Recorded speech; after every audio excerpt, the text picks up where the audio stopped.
तुलसी माँ के जन्म की कहानी।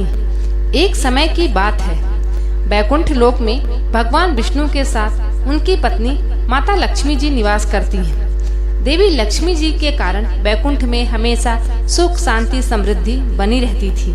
लक्ष्मी जी को अपने सौंदर्य पर अत्यधिक गर्व था और वे हमेशा भगवान विष्णु की सेवा में तत्पर रहती थीं।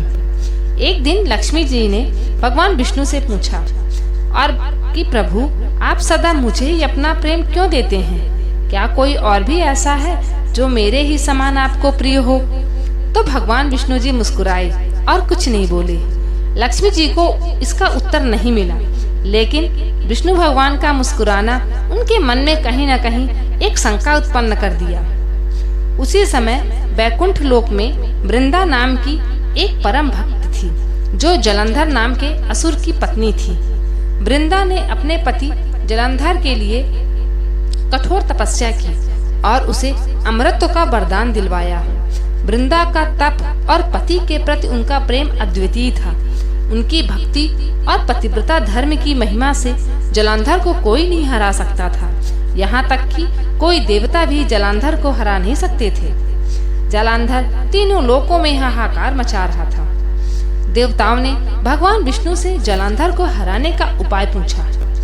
विष्णु जी ने छल पूर्वक वृंदा का पतिव्रत धर्म भंग कर दिया, जिससे जलंधर का अंत संभव हुआ।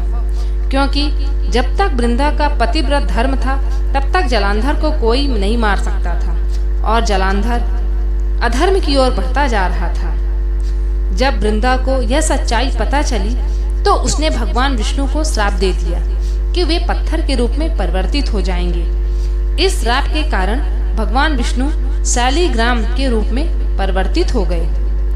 वृंदा की मृत्यु के बाद उनकी भक्ति और तपस्या को देखकर भगवान विष्णु ने उसे आशीर्वाद दिया और कहा कि हे वृंदा, तुम्हारी पवित्रता और भक्ति को मैं सदा सम्मान दूंगा। तुम्हारा नया जन्म तुलसी के रूप में होगा और संसार में मेरी पूजा बिना तुलसी के पूर्ण नहीं मानी जाएगी।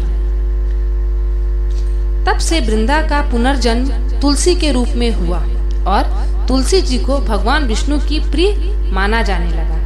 भगवान विष्णु के शालिग्राम रूप की पूजा तब तक अधूरी मानी जाती है जब तक माँ तुलसी को उनके पास नहीं रखा जाता है। इसी कारण तुलसी जी को विष्णु प्रिया भी कहा जाता है और हिंदू धर्म में उनकी पूजा का विशेष महत्व है। तो दोस्तों, इस कहानी से हमें यह शिक्षा मिलती है और यह सीख सिखाती है कि सच्ची भक्ति और समर्पण का फल अवश्य मिलता है। और तब प्रेम से कहिए राधे राधे।